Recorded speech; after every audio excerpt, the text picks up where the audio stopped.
my testimony, and I really need to get this right. So there was CJ who was in, Ian in Denver, Colorado. It was CJ who was in Gunnison, and then spoke with Darius, Marius, Dr. Marius, which would be number 11, and then Randall, number 12. So this is number 13 of a series, and I explained a little bit to you about it. This is also for you, Scott, as well as the audience, that it is season 2, and it's moved on from a first degree, where it's just people who have shaped me, people who have been in my life, and we just kind of sit down and discuss things. Now it's moved on to 2 degrees. So for the people listening or the people watching, we just met here, and our degree of separation is between George. So we met through, David, but without George, there would be no David.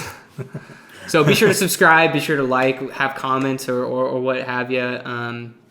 Join in on podcast by subscribing on YouTube. Okay, that's all out of the way. All right. So Scott, who is your God? Who's my God? Well, he's the Father, the Son, and the Holy Ghost. Yeah. Did I get it right? You get him his money. Bring in the money. Yeah. And the car's out back. All right, yeah. No. Vanna, show him what he won. So you believe the Father, Son, and the Holy Ghost. Where'd you get that from? It's the whole package. I got that from every Sunday in church. But it's the Bible. I believe in the Bible. Mm-hmm. And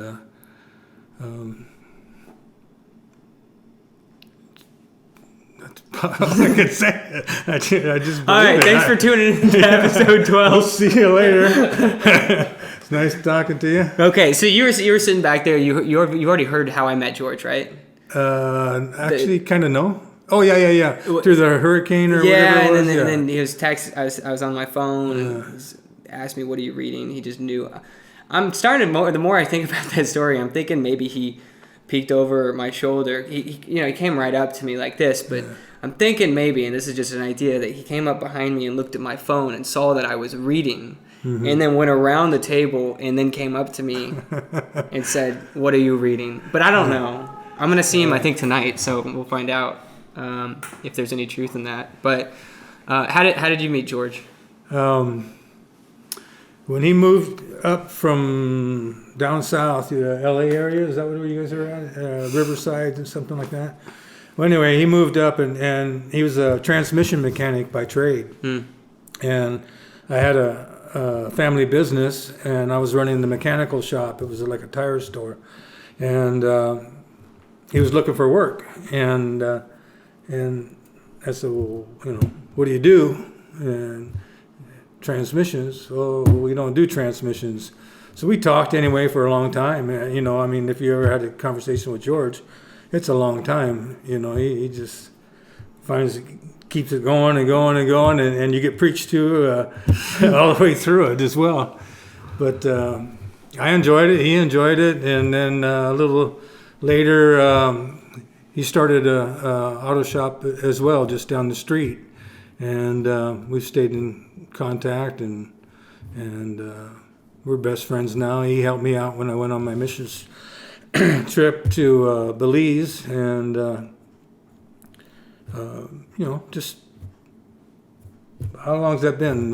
Well over 20 years. 20 years ago. At least that, yeah. And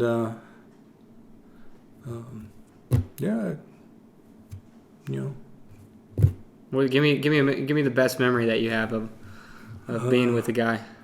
Oh, with George. Or the worst. Oh man. Or the one that you just remember. The one that you just remember. Well, I tell you. Here's one. After I met him, he kept telling me, "You're going to be a great preacher sometime. You're going to be a good preacher." I got no business being a preacher. I mean, as far as I'm concerned, I haven't got any. But no, you're going to be a good preacher, man. Scott. He calls me Scooty. My name's Scott, but he calls me Scoot because that's what they did down in in Belize and Guatemala and El Salvador, they use Spanish vowels. So Scott is Scoot, you know. So he calls me Mr. Scooter. Wait, hold on. I'm gonna interrupt you again. Those dang hands, they gotta stop moving. I got on a Randall, and I'm getting on you I hear it in now. a whole I different didn't manner. even think about it. But you went down to Belize and you on a bus or a plane or a Took a plane down there. Well, come to find, you know, I thought, you know, this is what I got to do. I need to. God doesn't want me sitting here on my hands. He wants me doing something. And to me, I believe that everybody is a missionary of some sort. You know, you don't actually have to be the missionary, but you can be the funding for a missionary, or you know, whatever. And George wanted to help fund me on my trip, and he was going to do it every month. And I thought, man, this guy's crazy. I'd never been on a mission trip before, and I didn't know how much it was going to take to do a mission trip, but I knew I wanted to go down for no more than 2 years and no less than 2 months. And I thought, man, I'll never get the money for 2 months. Well, little did I know, you know. And the money starts coming in like crazy, and George is gonna support me at $100 a month, and so I said, great, you know. And then times were going really good for me. I had more money than I knew what to do with, you know. So I just kept dumping it into the kids. And my mission was to teach English and math, and that was the reason I was going down there, you know. It was to be a teacher. So he confused the PER with the T. You were a teacher, not a preacher. Yeah. But no. Just off by a little bit. No, he wasn't off at all, because when I came back, I started doing some preaching a couple times a year at Palm Village. It's a retirement home in Reedley. Okay. And so here I am preaching to all these older people. But no, the thing I remember about it, man, he was just tore up. He says, man, things are tight here, and the business is struggling, and blah, blah, blah. I says, well, you know, just stop. You know, you don't have to give me any more money. You're not obligated for that. No, I am. I told you I was, and I got to do it. I said, no, you need it more than I do. Don't worry about it. God's taking care of me here. I'm paid up for 2 years. I says, it's a done deal. And when he hung up the phone, he said, man, I was so relieved. It was just like another burden off my back, you know. But that's one memory that I really remember from. And some of the other ones are, like I said, you don't walk into the presence of George Torres without being preached to. Oh man, the word comes out right and left. I honestly thought it was the only one.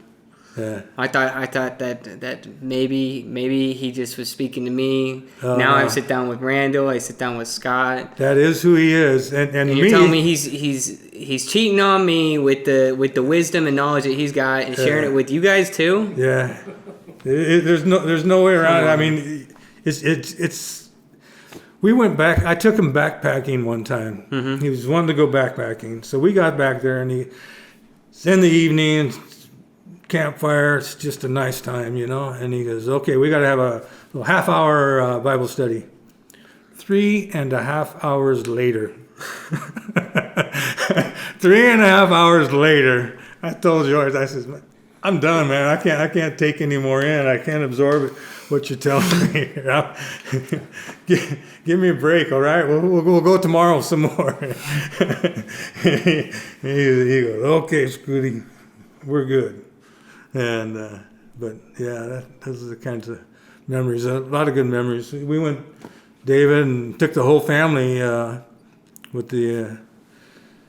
I took them fishing in the back country through the trails, you know, in the creeks and what have you, and we had a real good time with that. In fact, I still got a picture somewhere at home of that one. But no, we just, George and I have been best friends, and I know that you need rock solid people around you, you know, because when I wasn't following the Lord, devil didn't have to do anything to keep me messed up, you know. But I got basically two friends. Mike Schul is one of them, and I've known for a long, long time, and George Torres.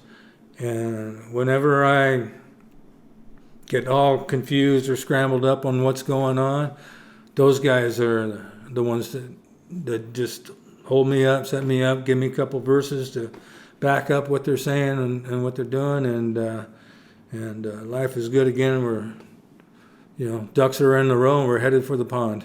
So, You go fishing? oh yeah, Yeah.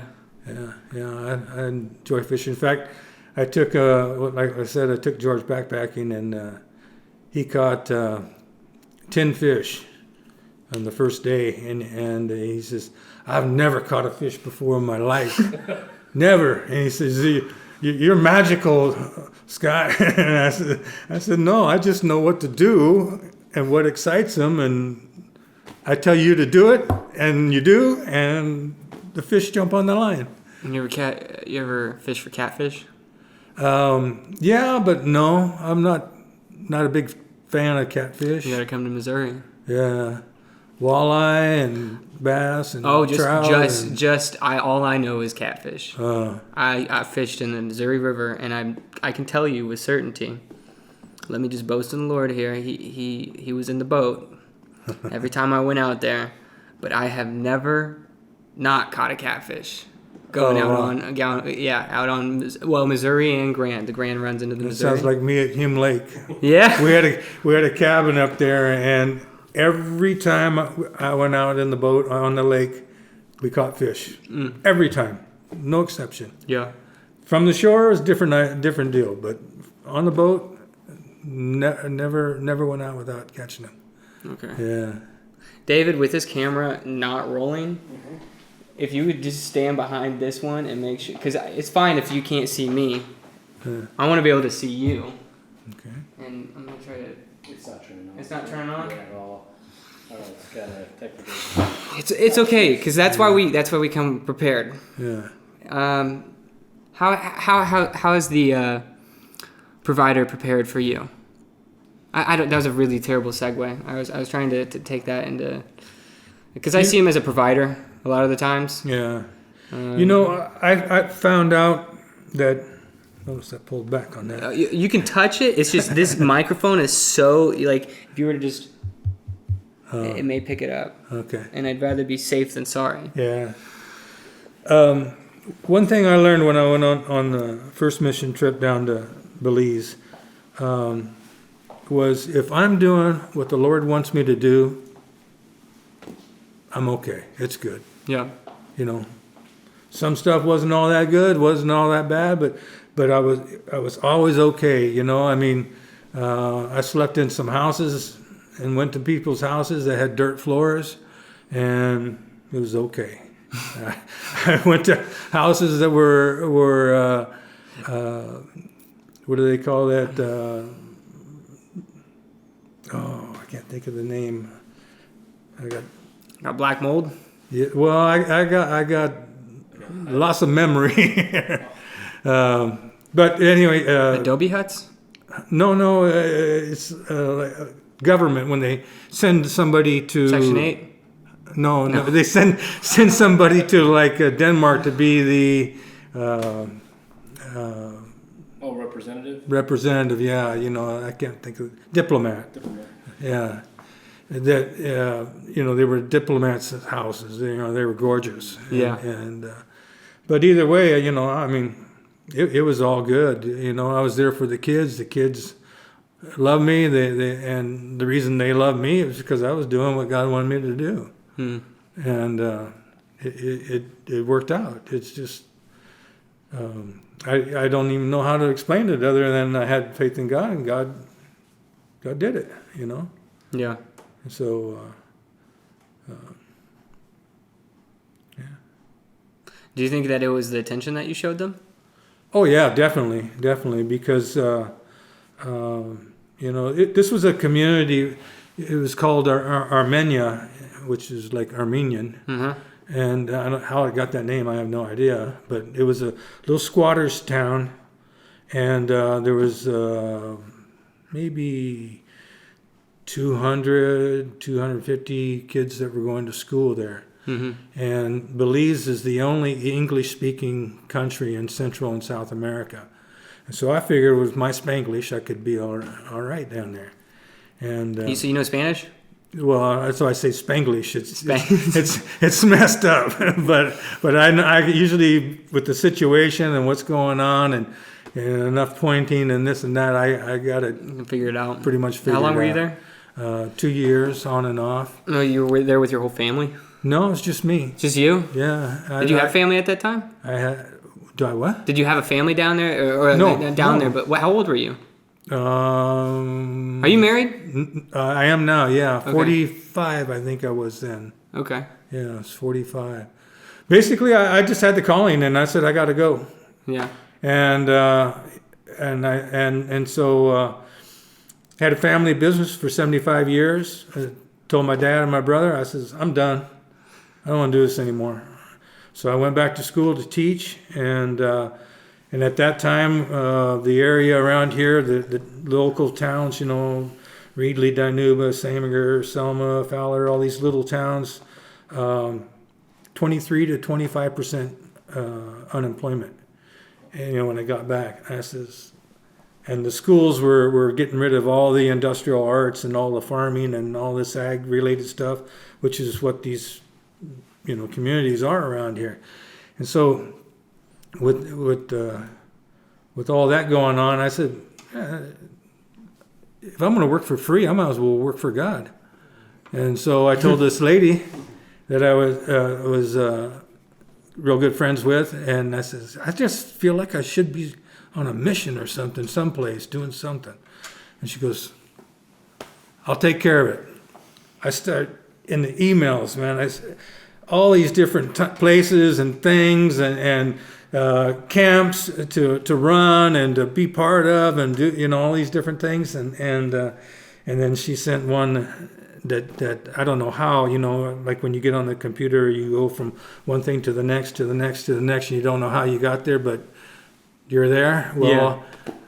I looked at this thing and it was Belize, and I said, oh wow, I think that's English speaking. It used to be British Honduras or something like that. Sure enough, it was. And I said, man, this is not like something I should be doing. This is what I should be doing. And so that's when I started putting everything together to go there. And then when I got back, it was real lonely over there because I was by myself, and even though there was English speaking people there and what have you, it was real lonely. So when I came back, Reedley College had 22 people that on this called SEED program, and they were all kids from Mexico, Guatemala, Honduras, El Salvador, the Caribbean. And so I told my wife now, I said, we need to work with these kids, I mean, they're just sitting here. They can't go home when somebody dies. They can't celebrate a birth because there's no way of getting through to them, I said, we need to kind of be a family. So I worked a couple of years with them, and we still get real good contact with the kids that are there. And I call them kids. They're 25, 27 years old now, but that was where my ministries came in, was with kids. Yeah. Pop Warner kids, coaching them with football or baseball or whatever, just kids. I just can't wrap my head around the fact that you're 45 when you went down to Belize. Uh-huh. How you were just got up and left, because No, actually I was 50. You're 50? Yeah. Well, that makes it even the more impressive. I was like 25, 26 when in Kansas City I just said, I need to get out of here. I need to get out of Kansas City. Yeah. I need to share my name with people somewhere else. And after the hurricane hit, I got online and looked up Hurricane Harvey and found this one address where it was just an address of a volunteer place where you could go and Well, heck, I don't know. They just said that that we're looking for volunteers. So I said okay, and I went to Costco and grabbed I think a 12-pack, two 12-packs of tuna, and then two probably 50 packs of Nutri-Grain bars. I thought, tuna and Nutri-Grain bars. I can make this last for at least 2 weeks, right? Yeah. So I just got in my car and drove down to Rockport, or not Rockport, but to Spring, Texas.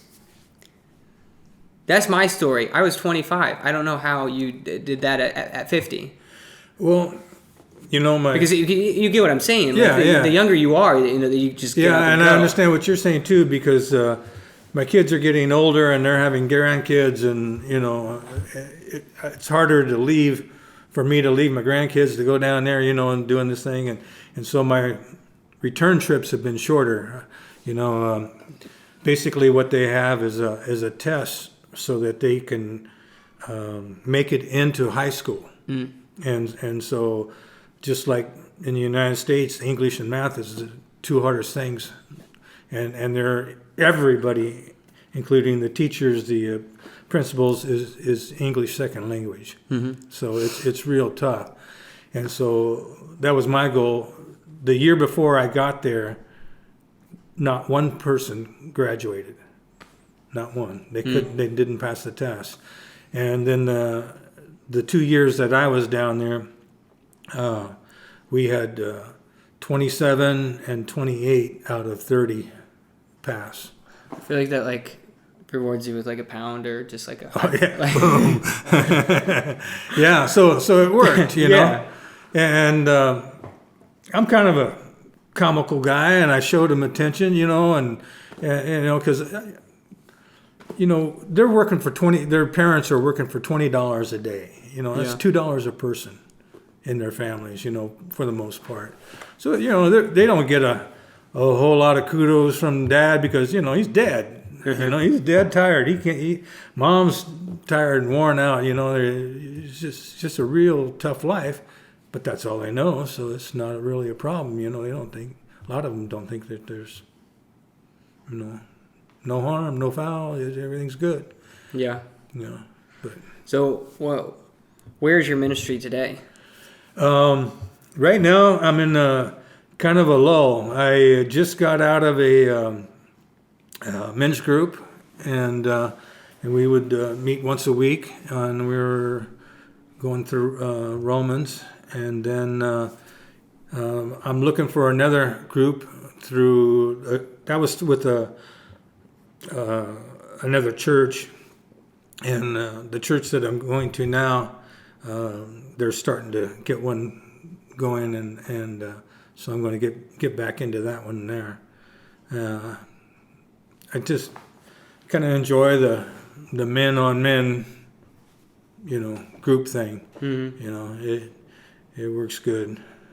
I've seen that in a lot of churches, particularly the last two churches I was a part of. Their groups were mixed with women and men. Uh-huh. At both those churches, that I didn't really get it. I didn't. Well, because yeah. you can be when. To me, that's kind of like a little social party kind of thing, I've been in locker rooms and auto shops all my life, so my language is a bit marginal at times, and my humor's a little twisted. And so, to go in there with a bunch of other guys that have been in auto shop all their life and what have you, I can relate to them a little easier. The prim and proper ladies, which I love, but it's just not a good mix. Yeah. And let the wife go off with her group of ladies, and I'll go off with my group with the guys, and we'll meet back up and talk about what we just did or didn't do, and life is good. Who holds you accountable? Basically, George and Mike, the two best friends that I got. Am I going to talk to Mike? I'm going to talk to Mike tomorrow. I haven't met Mike other than a phone call that I had that got dropped after about 5 minutes into Utah. Oh, well. So. Yeah. So. Anything you can prepare me for? Is this Mike Schul or a different Mike? No, Roisin. I'm thinking we're thinking two different mics. Oh. Yeah. I was gonna say I didn't think. Well, if your name is Mike, then you're the same exact guy, right? Holds the same personality, looks the same. You know, it's kind of funny that I've got some friends, Mike and Cindy Schul, Mike and Cindy Wooden, Mike and Cindy Kelly. Mike's brother is Mark and Cindy. You know, I what is this, man? It's somebody. Made it easy. Yeah, you know, having the same name is one thing, but being married with the same name and all these different people I know. So if your name is Mark, or your name is Cindy, Yeah. Cindy, go out there and find yourself a Mark, and Mark, you go out there and find yourself a Cindy. Yeah. Or Mike and Cindy. Yeah, it was one of those crazy things. But How'd you find your wife? uh, You didn't think I was going to ask you that, did you? this is a wild one. How much do you want to know? Let me put it this way. Back in high school, I went on a double date with her and her sister, and I was with her sister. So that's how we first met. And then later on that year, I started dating the foreign exchange student, which was her sister. The foreign exchange student stayed with Denise. Denise is my wife. And then we dated on and off. In fact, I even set her up with her husband. And, you know, divorces later, and we, you know, dating is not any fun really, because you got to tell your life story over and over and over again to every new person that you meet. No fun. You know, and so it was easy because we knew each of our stories. We'd been friends since we were 16 and knew of each other, and you know, so that's basically how we got there. And then finally, I told her 2 years ago. Well, we got married a year ago, and I says, I'm tired of being single. I want to do it right. You know, and I says, let's get married or see you later, you know, best to you, whatever. And she didn't really want to get married. Of course, all these times before, she was the one that wanted to get married. But, so anyway, we got married.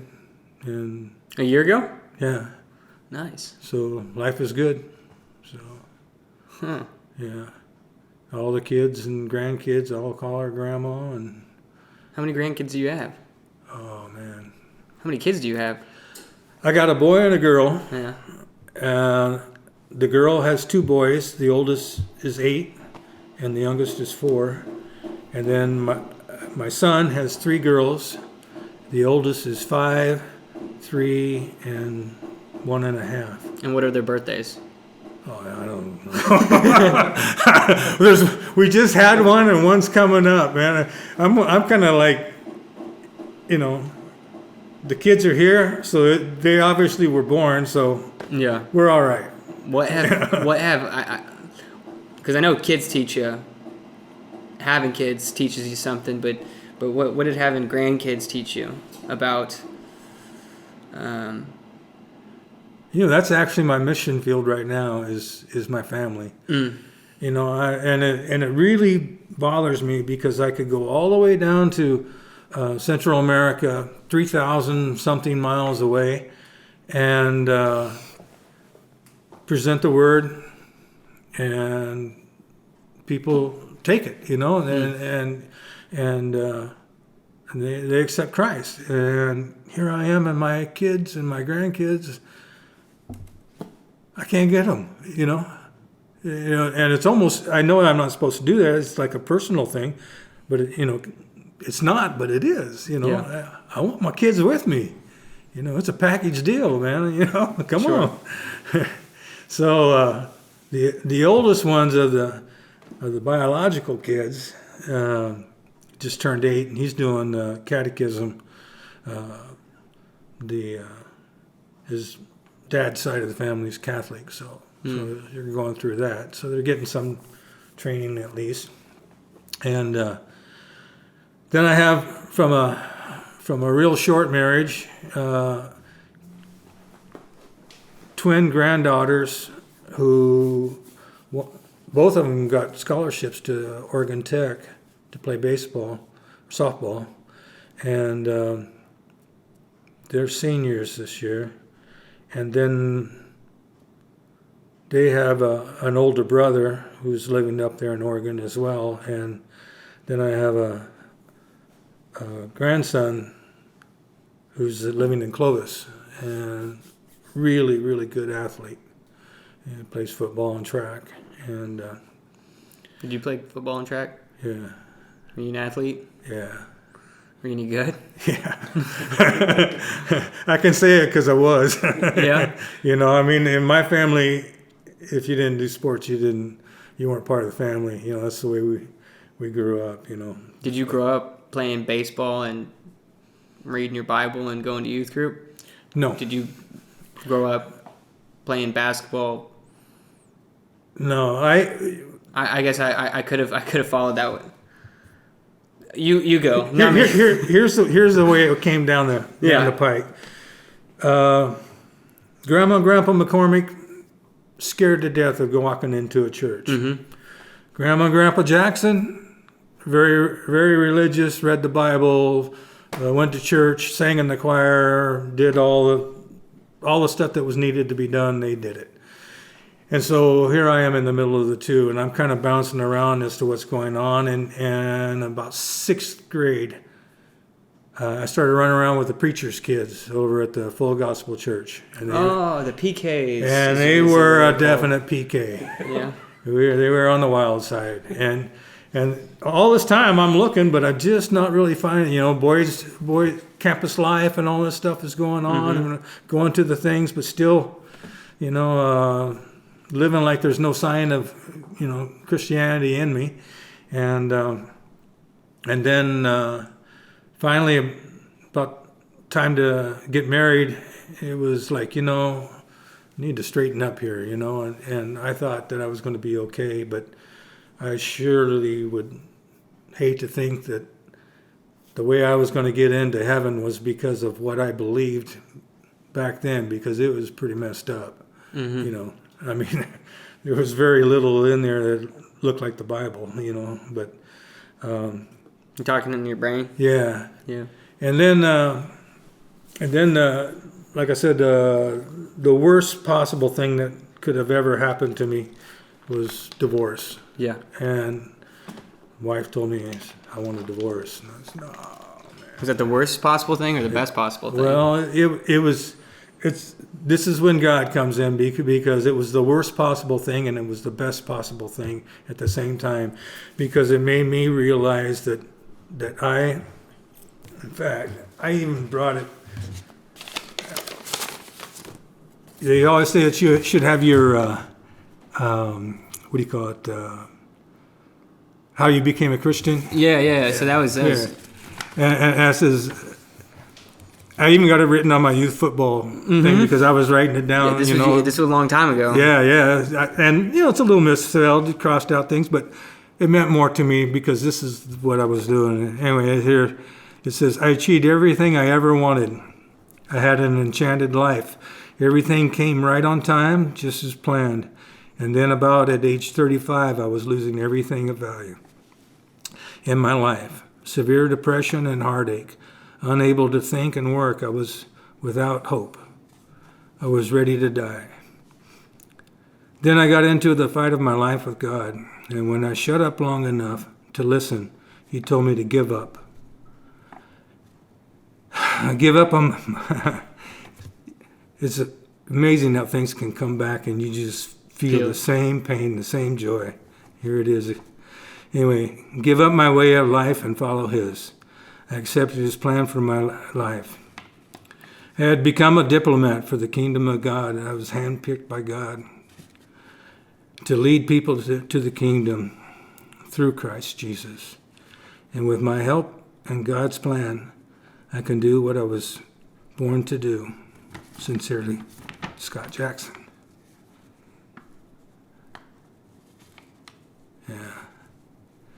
And that's the whole thing. The first thing I ever preached on over at the church or at the senior citizens deal was, I remember it because it was that last line that got it, that the cemetery is full of people who never knew who they were. They're doing the family business because dad's got the family business. It'd be like you being a mechanic because your dad's a mechanic. You don't know what else to do. But you're not a mechanic. You're a guitar playing jet mechanic or, something, I don't know. But you just, I don't know, it's just, lost my track here. I have a lot of letters to my future self as well. Yeah. When they're not letters, they're just, it's journal. Yeah. Do you still journal? No. That's one of the things that, God feels your weakness. For anybody who knew me, math and English are two of the worst possible subjects I could ever teach. And here I am, I'm teaching math and English. So Here now in Fresno? no. Okay. About 10 years ago, I guess it was when I was doing all that. Okay. But I went back to school to be a teacher and do all this, and so go down to Belize and teach for a couple of years, come back, work with the students over at the dorms that are the foreign exchange students and work with them and but it was just like, me? not me. I can't teach. So you wrote that whenever you were 35, 36? 35, 36. Yeah. Yeah, I've got a journal that I would write. Check it out. I would write 35. How old are you now? 64. 64. I know I don't look a day over 74, but No. I could lie to you and tell you I'm 54. That way I feel young, right? But I look old. And then you tell them that you're 74 and you look old, but you're really young, I wrote. I never really wrote, and then finally I started writing probably 4 years ago. Journaled a little bit here and there, and it's interesting because then 2 years later, 2.5 years, 3 years later, I kind of was hit hard, and I ended up going back and reading some things that I wrote. Yeah. And it just like in the moments that are the darkest. Yeah. And you take pen to paper and just let it go. Yeah. I mean, it's like Solomon and David, like with his Proverbs and Psalms. When you read those things, that it's just. See, at the time I wrote this thing, and then right after Photograph. that, about a year after, I got my kids there, and they're 8 to 6 years old, and I'm thinking, I got to present a better image, and all this and that, so I found a church and all this and that, and so in the evenings I'm reading the Bible, making sure that kids see me read the Bible. It's not, church is not just for kids, I that's one of the problems I have with grandkids right now. They love to go, but I can't get their parents to go. It's for the kids. Take the kids. No, it's for everybody, man. It's for you. And But it's almost as if when I wrote that then, that it wasn't really, it made me feel when you write it, but then 10, 20, well, for me it was 4 years later that it just. Yeah, that's where I was going to with what you were saying. I instead of writing letters like this or my what was going on with me, I would read the Bible, right? Sure. And then read the Bible. Oh, this thing is right on. Mark this one down, highlight it, and then okay, that's cool. That helped. Thank you. And then year and a half later. Oh wow! I remember, and I got it dated, and a little note there on it, and Yeah. they all were dated and noted. Really? And then I come back and look at that, and I go, well, it's not like that at all, and sometimes my understanding of what I read was totally different or to another level, and sometimes it was, oh, thank God I'm not back there still, with my emotions and things that were going on. But Have you ever idolized anyone or something? Anything? idolized, yeah. When I was a kid, Bob Hayes was my hero. Bob Hayes was from Texas. You gotta help me out here. He's the world's fastest human in 1960 or whatever. Mm-hmm. In the 100-yard dash, he won it Yeah. with world record time. So that made him the fastest man in the world. Bob Hayes. Then he went to Dallas Cowboys football team Yeah. as a wide receiver and kickoff or punt return specialist, and he made it into a Hall of Fame and all that. And I thought, man, this guy's the greatest. And then, of course, people are people.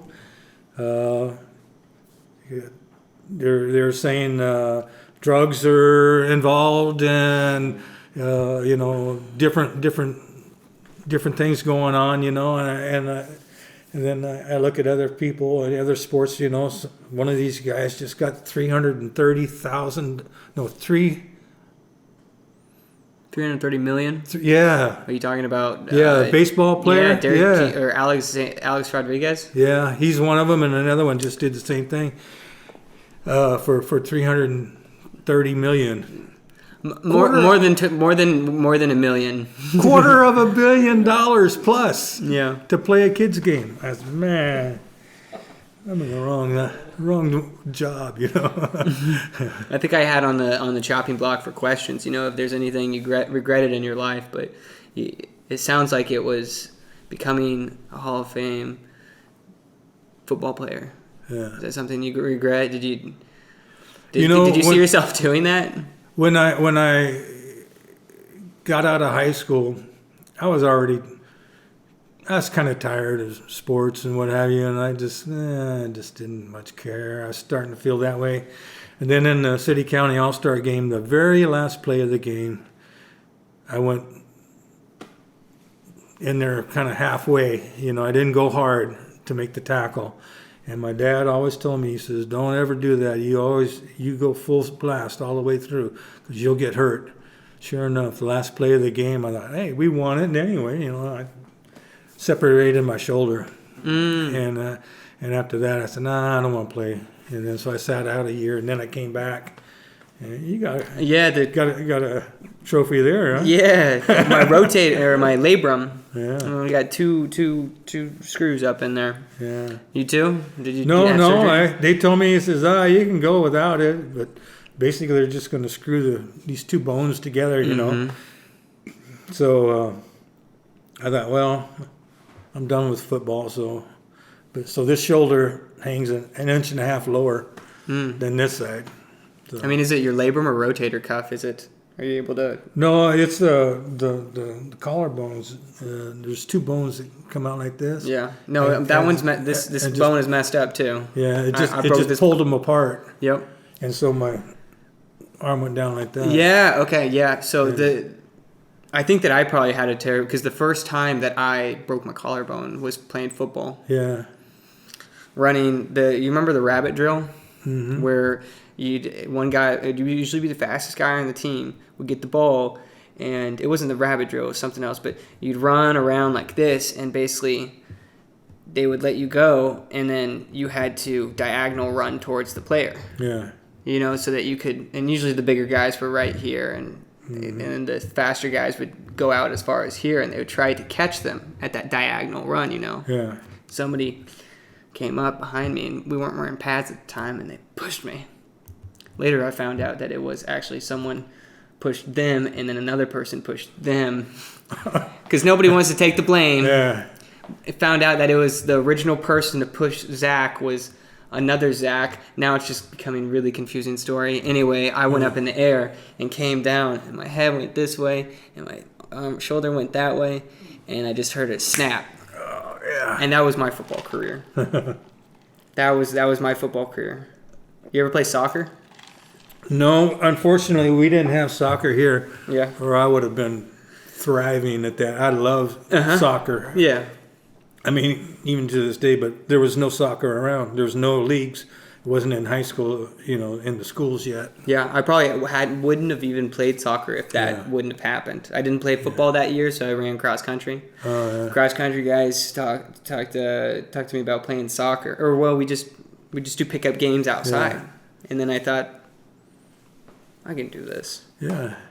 That's what I thought. It's sprinting, it's distance, sprint, distance. Yeah, You know, and then hand-eye, foot-eye coordination. Yeah. If you can catch a baseball, then you can stop a soccer ball, right? Yeah. And so, yeah. How does sports play into your life with God? Did that work into it? Back when I was doing the Pop Warner thing, I'll tell you where it started right there, was had a guy who was about 5 years behind me, and he was athletic and everything, he was into sports and good at it. You look to the guys that are ahead of you, and I was a senior and he was like in 7th, 8th grade, and I had brothers that played as well, and so it looked like this was the place to be and what was going on.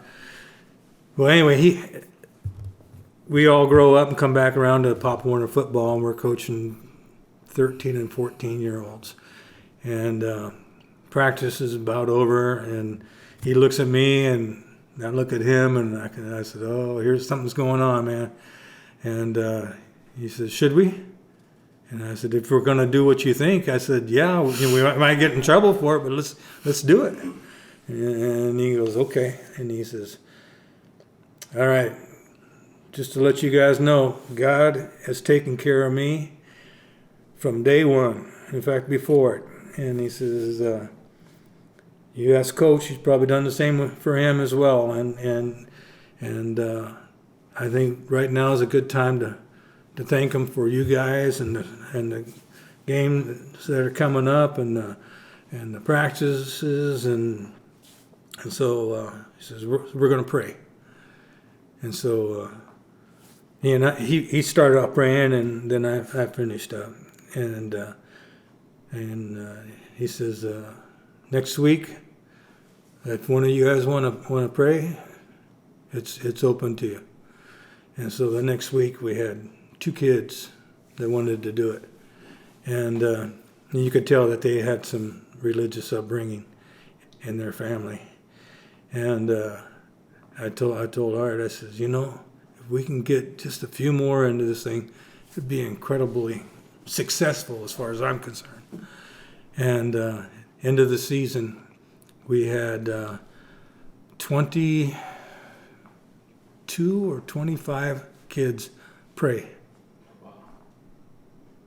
out of 30. And I thought, man, oh man, this is. What's the deal with those 5? They just didn't get there. We didn't push it. We didn't push it. We opened it up, and then Yeah, and some kids did it because everybody else was doing it, I'm sure. Sure. And some did it because it was a venue that they were there that was vacant in their life. They just they were hurting and they wanted it. But I don't think any of them said it mocking. No, not at all. Yeah. No, that was not never came into play. Yeah. And some of the parents, what are you guys doing? Oh yeah. Oh, okay. They don't care. They don't care. It's okay. That's fine. That's different today. Yeah. It's a lot different today. Yeah. This was this is a long time ago. I told David the other day that can't really walk around on campuses with the Bible nowadays. Yeah. I don't know if there's comment below if you can't walk around your campus. I'm breaking a rule. You're not supposed to look into the camera, but I feel like with you, I'm so comfortable that I can do that. Is that if you're listening to this video or listening to the podcast, we want to know if you can walk around a campus with the Bible. Do you get persecuted? I'm genuinely interested in wondering how the dynamic of religion and because I haven't really figured out this conservative liberal thing either. Because to me, the liberals are the ones saying you can't do it. You can't do this. You can't do that. But they're liberal. Yeah. I have I have a drawing for you. Yeah. And the conservatives don't tell you can't. They tell you probably pretty wise not to. Okay. Probably a good thing you don't. Okay. But they won't say you can't. So this is what I call it. It maps out basically everything, as far as where Hitler lines up and where fascism is and communism and authoritarian and libertarian and Democrat, Republican, centralist. All right. I know I told you I wasn't going to talk about it, but I created this, and then the more I thought about it is that the more it is actually like this today. And that these two very far left and very far right parties have a very lot in common. Yeah. Is that the very far left, they want the, it's always a scapegoat, they want the government. And then the very far right, they want a specific group of people. Or fill in the blanks for those. I mean, once it comes to the middle right there, it doesn't matter. It's anybody but the person who's in control that doesn't want to be doing anything. And whatever each one of them is doing, they hate it. We want to go back to becoming Egyptians. Yeah. We want a pharaoh. Like it seems like that it's almost inevitable that today it's going to go back in time to the time when there was a monarchy. Mm-hmm. But that's my bit on that. So I asked Randall the same thing. That where do you see things going, as far as Well, right now, when I moved to Visalia, I lived in Reedley all my life. I mean, my grandparents grew up there. My parents, we grew up there. Kids started growing up there or grew up there. But when I went to Visalia, I didn't know anybody, and it's been about 2 years now that I've been there. So it's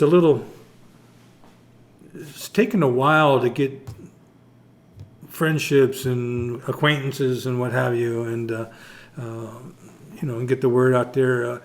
When I was a little, I think, more assertive when I got the job that I have now about 8.5 years ago, and I had no problem sharing and this and that. In fact, I had a Bible on my workbench, so people knew, where are you going? What are you doing tonight? I'm going to go to a men's group. Men's group? Yeah, we do a Bible study. You want to go? No, that's okay. Just wondering. All right, But there's where George and I are different.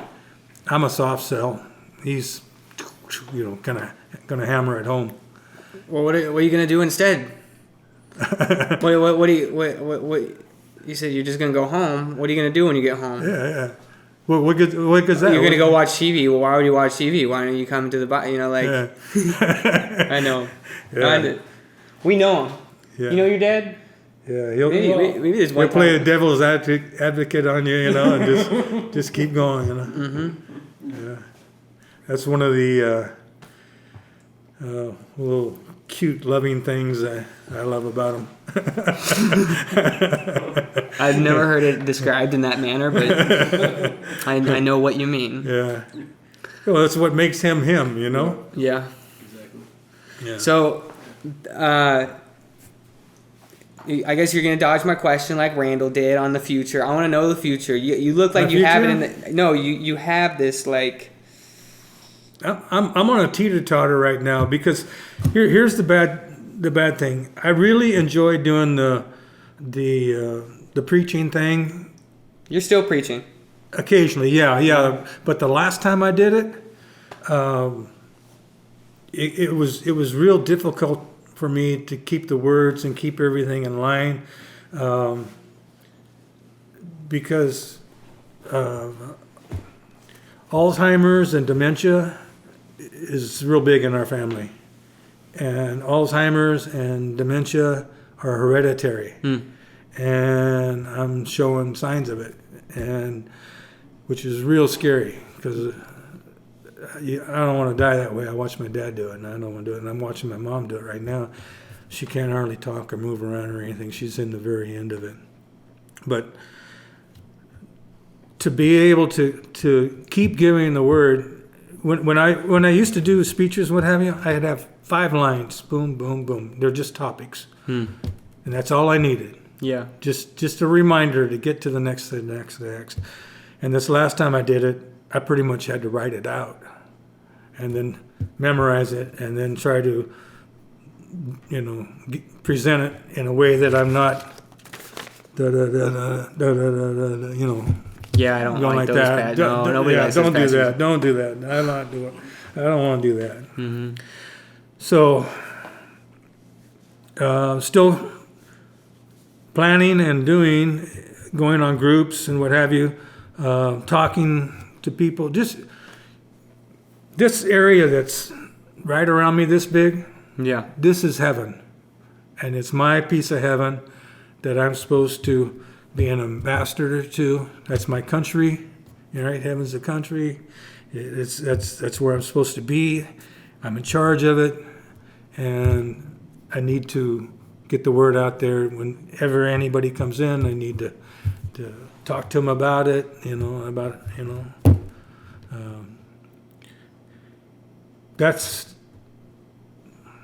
That's what I like, or what I do is I try to live it. When the first things that I did when I accepted Christ or took on the battle, it was make God look good. That's my job, to make God look good. So instead of looking at the girly pictures that these guys are looking at over there, boom, bounce your eyes, get away from it, make God look good. Hey, come here, look at this. Nah, I don't want no part of it. And so didn't really do anything, but at the same time, I did do something because didn't want any part of it. Showed it wasn't right. Showed them it wasn't right. Showed them they shouldn't be doing that. Not passing judgment. It's just not a good thing to do, And that all came with just the fewest of words. Same thing with the kids, the grandkids and what have you. Just trying to give them that push, I've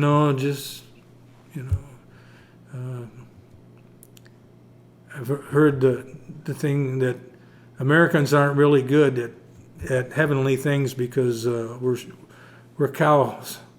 We're like cattle. We got to be herded. We got to be pushed. And the Bible says be like sheep and be led. You know. And so Never heard of that. yeah, so it's kind of hard to lead sometimes when you just want to give them a kick and give them a push,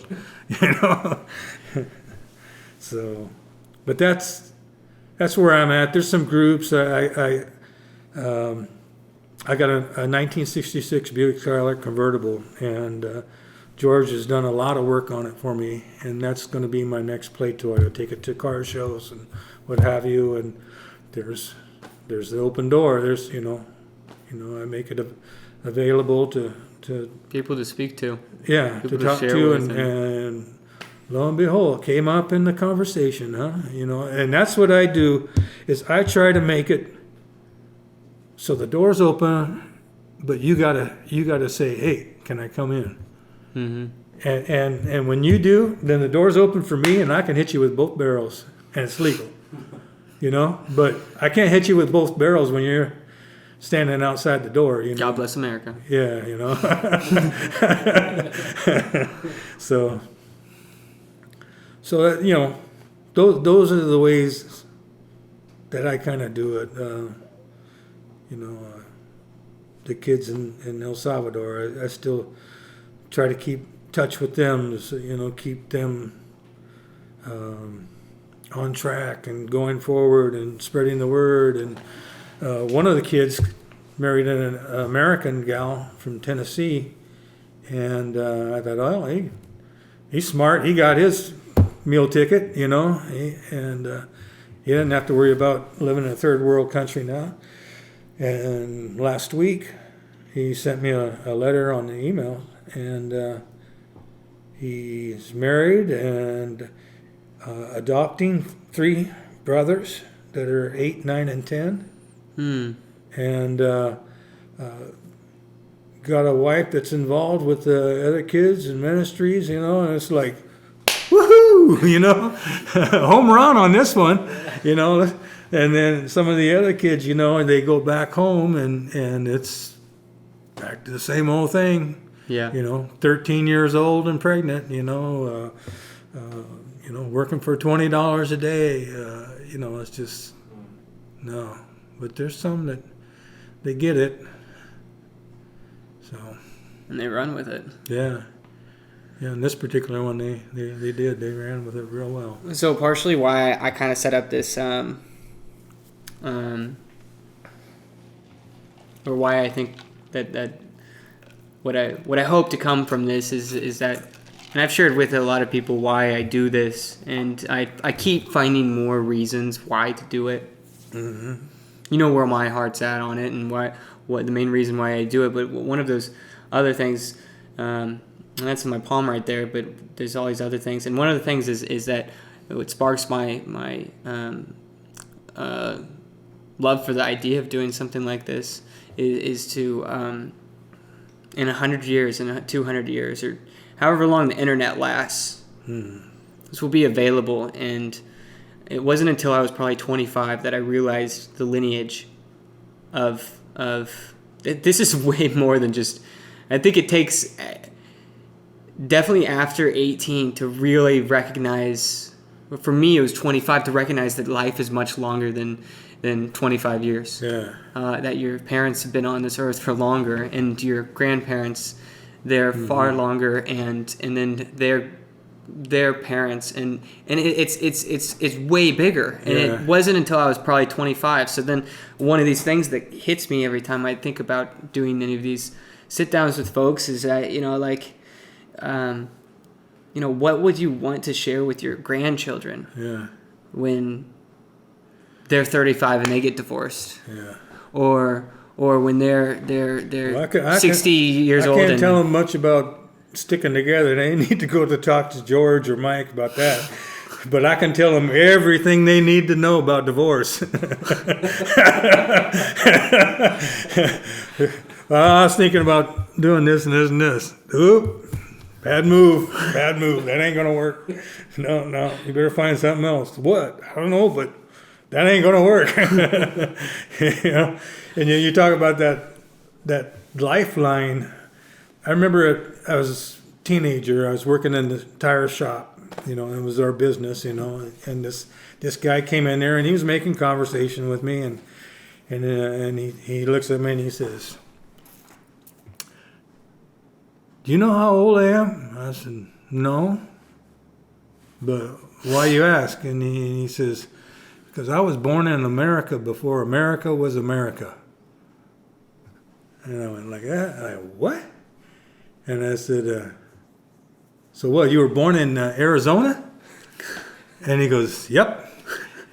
But the fact that somebody was born in the continental United States, and I was talking to him, and he's all the way back in the 1800s, And I'm thinking, wow, okay, so I go 120 years backwards and 120 years forward, or 100 years forward, that's a lot of stuff going on, I mean, when I look back and see, things that have happened that, I just don't take any thought about it. It's like microwave ovens and stuff like that. Telephone that you carry around. I remember being a smart aleck one day and in my math class, and he says, "What are you gonna do? Carry a calculator around with you all the time?" Yeah, and a telephone, and all these different things that are on the telephone. You got a And flashlight? Yeah. Yeah, You yeah. got a calculator? Yeah. Yeah. You got a video camera? Yeah. Encyclopedia, yeah. Spanish, English, yeah. I'm carrying it all. I'm gonna carry it all around, But You got the answer to every question on your mind? yeah, Yeah, I got Google. yeah. But I kind of I see like the one thing on the internet is that that we're having a hard time finding this truth. I shared with you a little bit earlier is that it's really hard to try. Everybody Found- knows that everything on the internet is true. Yeah. Well, that's Right? the problem. Everybody Is, acts like it. the problem is I don't think that there's a website that actually like measures it. Yeah. What is true, what is false, and how Yeah. much. What is the validity? Yeah, And, there's nobody making sure it's true. and so, and not only that, be able to say, oh, this is all false. If we could just throw a lot of things that are said and that are thought and that are not thought because we ain't no thought police, but a lot of things that are just published into a pile, whether they're true, objectively, or false. That would be a really big. That'd be a real big. We can then go to the objective truth, and then from or subjective really. Well, I don't know what I'm saying.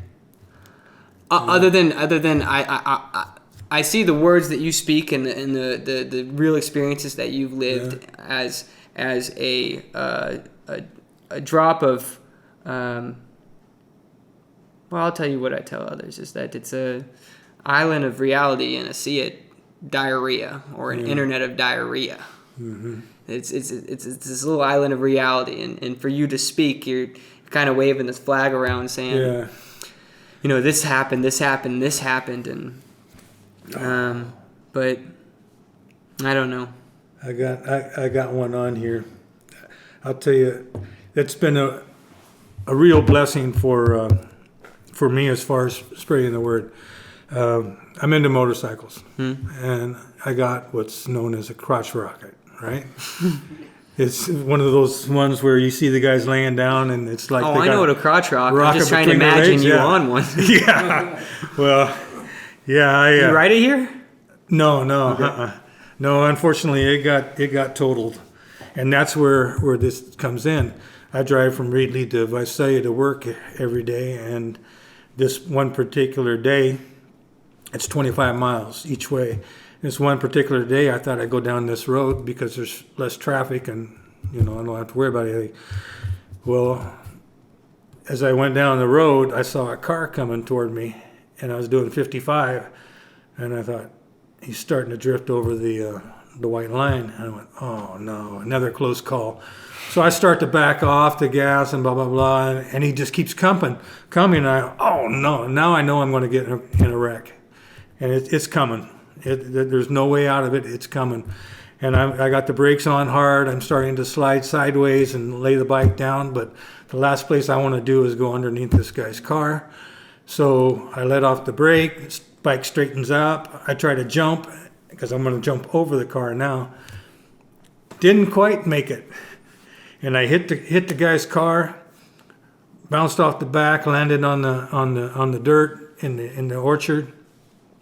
Because there was no road or anything, that's why I didn't understand why this guy's coming over. Is he doing his telephone, or is he,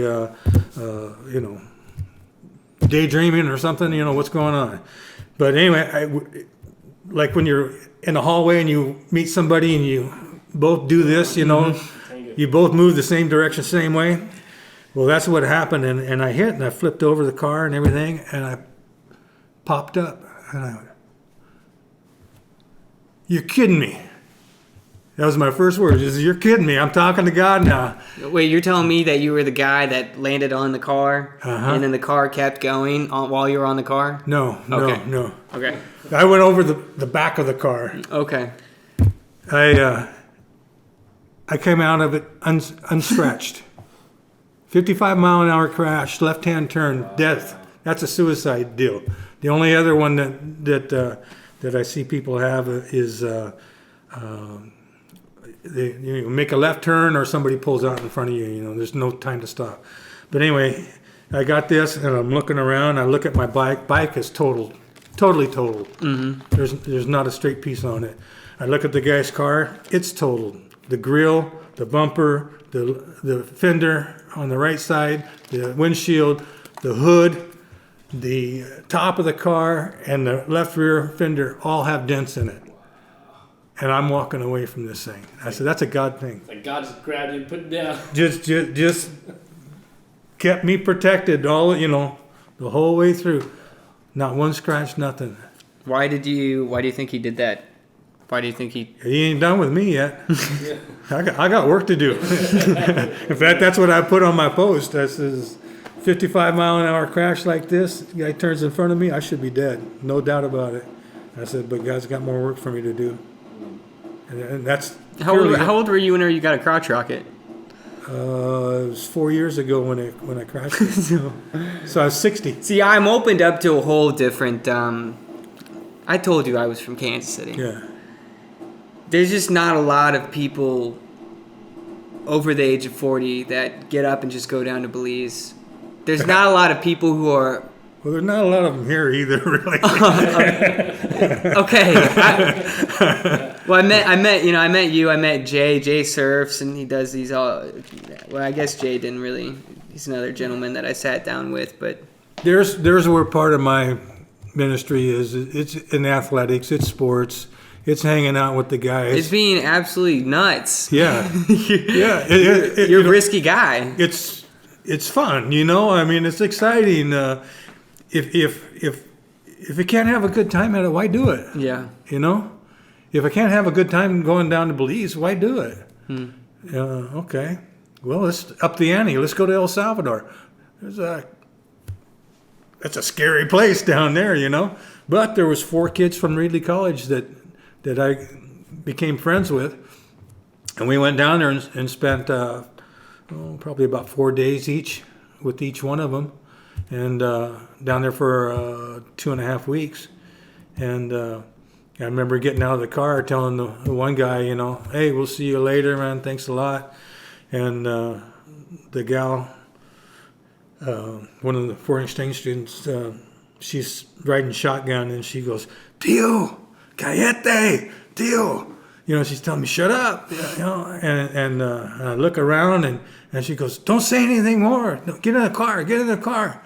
And then all of a sudden, it's like cockroaches. I see people moving all over the place, just kind of coming in closer and closer and closer. And basically what I was a rich white man from the United States that was going to be easy pickings because I was like, 60 years old to them. I was an old man. And so they were, she was telling me, just shut up and get in the car. And then finally, when I saw that they were, starting to get close, I jumped in the car and later. But that's life down there. They got 2 sides that will kill you for a dime, and another side that will give you everything they have, everything, with no holding back. Isn't that interesting? Yeah. There is no in between. It's one or the other. There's a guy down in after we got rid of but after Cindy, it wasn't married to Mike, was another Cindy, but Cindy ran the donation center where me and George, Cindy, we answered to her practically. Uh-huh. And after she noticed that 50% of the 50% of the people who were needed it, and then there were 50% that were taking advantage of the donations. Uh-huh. She took all those donations and then gave them to a man named Manny, and he went down to he's got a ministry down there in Texas, and he took truckloads down there of things that after that earthquake that happened down there. But when you say that they'll either knock you or they'll give you a place to sleep with breakfast, lunch, and dinner the next day. Yeah. I If saw you that. do something for them, and you don't hang around so that they can make you some bread or some little pastry or something, I mean, they have to do something. I mean, they're compelled to do it. Yeah. And it's an insult if I don't stay around and partake with them. How different is the culture from Belize to America? Oh, it's huge. It's huge. Belize in 1973, what used to be British Honduras. Yeah. And then England gave it up to the locals, and they still have their hand in it. In fact, they still got the Queen on the money and all that kind of stuff. But they gave it to the locals, and now the Belizeans are running it. And one thing that's kind of strange, I thought, okay, I'm going to be practicing my Spanish and what have you when I get down there. And every group of people that went through Belize was a slave of some type. The Kachi and the Maya, Mopan Maya, those are the Indian groups that are down there. And they have like 23 styles of speaking Indian, Kachi and... Were they slaves to the English? Yeah. And then they brought in some black people from Africa, and they got on what do you call it? The ships crashed in the sea, and they came over, later on, and they're very, very tall, huge people. Women are 5'11", guys are 6'4", they're just big people. And then you got the Indians who are maybe 4'8". That's an average high side. And then they got Chinese in there, and they got the Mennonites are down there as well. That's kind of out of the blue. Yeah. Well, they came from Mexico. The Mennonites went to Mexico because it was cheap land, and then it got to be too expensive, so they were looking for more cheap land. So they came over to Belize, and it's in their history books because there was so many of them that came. But anyway, we got all these different things. There's like 9 different cultures and languages being spoken, so it's no wonder nobody can talk to anybody down there. Because I told this one gal, I walked in and it was a school teacher. She's thinking she's speaking English, and she says, let's see how'd it go. She says, "The goyo, chi, how was it? Yeah. Anyway, oh man, I forgot these words. Anyway, she says the girl, she mashed my corn. That's it. Yeah, the girl, like says it like Popeye the Sailor. The girl, she mashed my corn. She tell she tell me put the boo on the. I tell her put the boo on the la mesa, but no, she says no lump up. You believe that? No lump up. And I'm understanding what she's saying, but it's taking some effort. But anyway, she says in the beginning, what was it? Oh, she made me mad. She mashed my corn. She made me mad. That means she mashed my corn in Creole. And then I tell her, and in other words, she says, and then I tell her to put the book, the boo, on the la mesa, right? La mesa's Spanish, French, whatever you want to call it. So that's where the Creole comes in again. But no, and that's where it's not but it's ba, but no. So she says, but no. Sounds French. Yeah, and then she says, but no, and then she tells me no lump up, and that means don't get in a hurry. And I said, no lump up. You mean no lamp up? Is that what you're saying? And he goes, yeah. And I says, how does that mean not getting in a hurry? I guess because you turn the light on and off and it comes on quick, you know. So, yeah, and this is all supposed to be English, you know, that I'm hearing. So there's a lot of different things going down there. There was Garifuna, Quechua, Mopamaya, Chinese, the German, Dutch, you know, thing Yeah. going on, and Spanish. Let's see, that's 7. That's enough to confuse things. Did you say English yet? Yeah. Oh, and English. Yeah, I forgot that one. There's 8. Yeah. Yeah. So, you know, how do you fit in there? I mean, did you just like? just Did you have to have the gift of tongues? Is what I'm asking. Yeah, you know, I try to. I didn't go down there to make them Americans. You know, like some people, like the English, would go down there and they would tell them that they had to wear 3-piece suits to be the minister to preach. Yeah. If you didn't have that get up, you were not a preacher. Well, in England, yeah, no problem. It's 50 degrees or 30 degrees, 20 degrees. But there, the humidity will kill you, let alone putting on a 3-piece wool suit, you know? It's crazy. Yeah.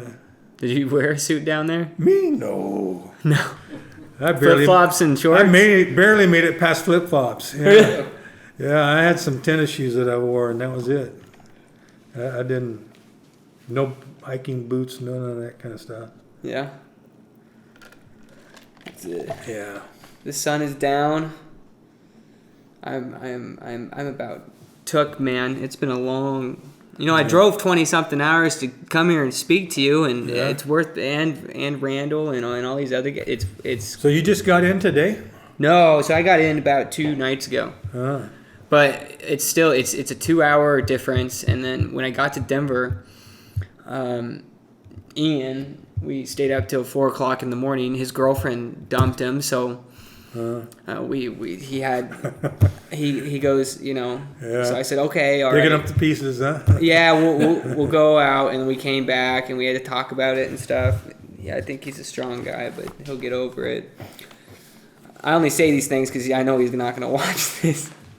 Maybe he does. I don't know. I spoke know- with him. Go ahead. For me, I'll tell you some things about me. For me, a woman is the devil. A beautiful woman is the devil. I will do stupid stuff, and I will get hurt by it. Yeah. But, you know, it's kind of like, why don't you take a nail and hammer it into this log right here with your forehead?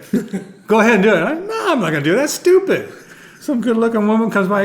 Go ahead. I think you can do it.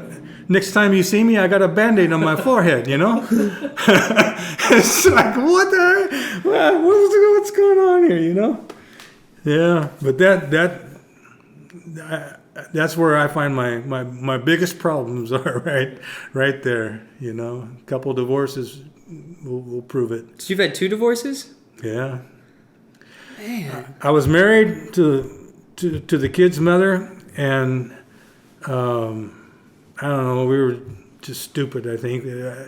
Anyway, she quit. She didn't want to do it anymore, and you can't stay married by yourself. You know, I mean, that's the way it goes. I didn't want it. I didn't want any part of it.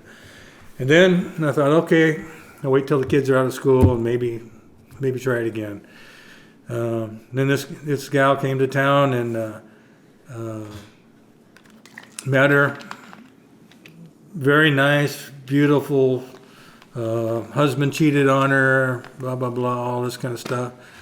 I waited and waited and waited, and everything was going great. And, okay, let's get married. Okay. We get married. Very next day. She's not the person I married. She's not the person I dated. She changed. Everything changed. All of her priorities changed. Going to church was no longer a priority. In fact, it was nowhere in sight. And you know, just everything crumbled. And then I met Denise, the one, you know, I've known for a long, long, long time, you know. So I told her when we get married, I says, I'm not getting a divorce. I'm not going anywhere. Don't even bring it up when you get mad. Just forget it. It's not happening. And I said, you want to move out or whatever? That's your decision, but I'm not giving you a divorce. I'm married. This is the last time I'm getting married. Never would have believed that I was going to be married more than once when I was growing up. You know, it's just not part of me or my family or the belief system, you know.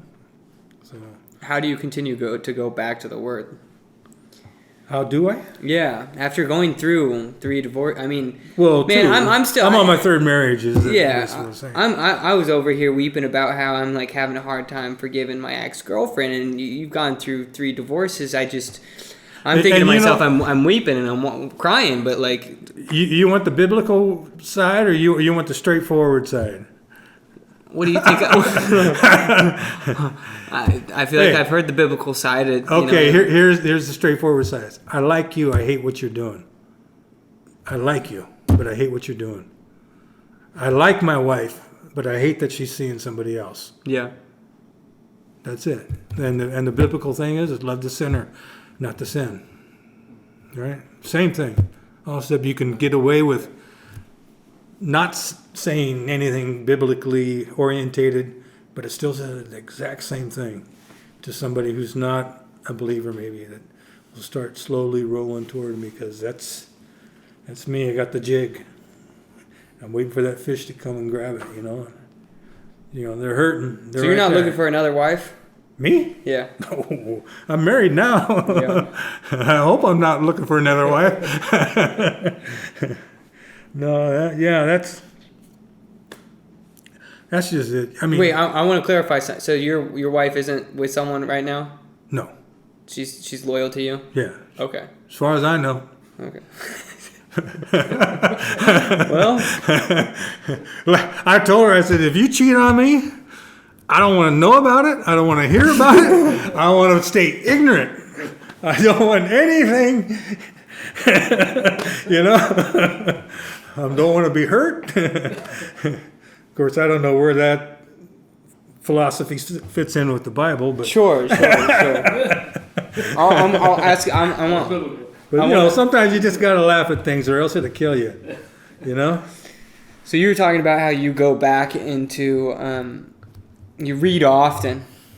This is a final countdown. The last question I have for you is like, what is your daily or weekly, or maybe you're a guy that opens the Bible once a month, but I mean, like, what is your routine? You know, we got cable now. Everybody's got some sort of a cable or whatever. But some of these ministers that are on TV, like Creflo Dollar and some of these other ones, I just enjoy them. It's when I was doing that 25-mile drive both ways in the morning, I'm by myself. I turn on KRDU, which has all these different, people that have radio ministries or TV ministries or whatever, and I stay up that way with what's going on and how it's being said and what have you, and then I'll read a couple times a week. Not a lot. Everything I'm doing needs to be done more or with more intensity or whatever, but it gets done at least. And so I'll read a little bit, a couple times a week, and then got a men's group on once a week. Got church on Sundays, and then we have a family group that I meet with once a month. It's kind of a social thing, but Sure. It's mostly people out of this one church. But I got roped in there because people like me, I guess. I don't know. Or, You seem all right. Like, I mean, you seem pretty likable. I don't know. So Maybe. I like you. Know your whole life. yeah. Okay. So that's what I do. Just like juggling. I got the balls in the air. Yeah. Okay. Go to church on this one. Go to Sunday school that one. Whoop, Yeah. you know. You have a lot. You got a lot of crazy stories. I gotta do that kind of stuff, or else I just kind of like drift away. And then one day I just realized, oh man, I am messing up. Yeah. You know, and that's what the devil wants you to do. He wants you to be by yourself as much as possible. That way he can just feed you full of all this garbage. But if you got George and you got Mike around, hey, there's somebody there combating it, reinforcing. No. Here, let me find that for you. Here it is, right there. There's your answer. Yeah. You know. Yeah, Pointing you're you to right. scripture. Yeah. And that's the way it works for me. Yeah. But when I don't do that, it shows. It shows. I notice the way I talk to people, or women. You know, I said women seems to have been my drawback. I'll start little innuendos that shouldn't have been said. Or drifting that way or whatever. I think it's funny and probably is, but it shouldn't have been said. And so, yeah.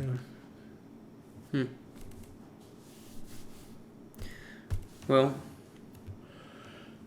We're off like a herd of turtles. yeah, I've never heard that.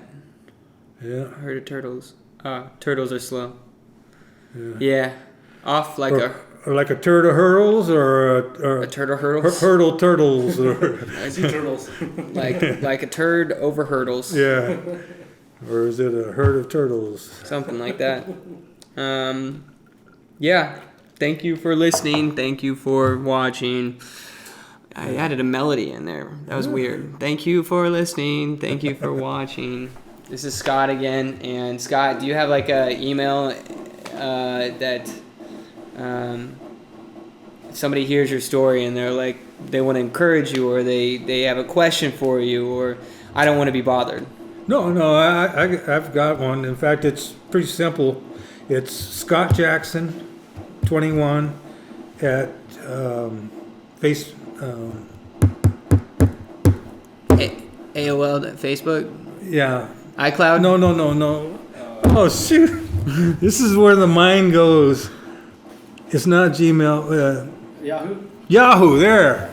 Scott Jackson 21 at Yahoo. See, the mind is slipping here, but all lowercase and 21. Can you guess why 21? No, why?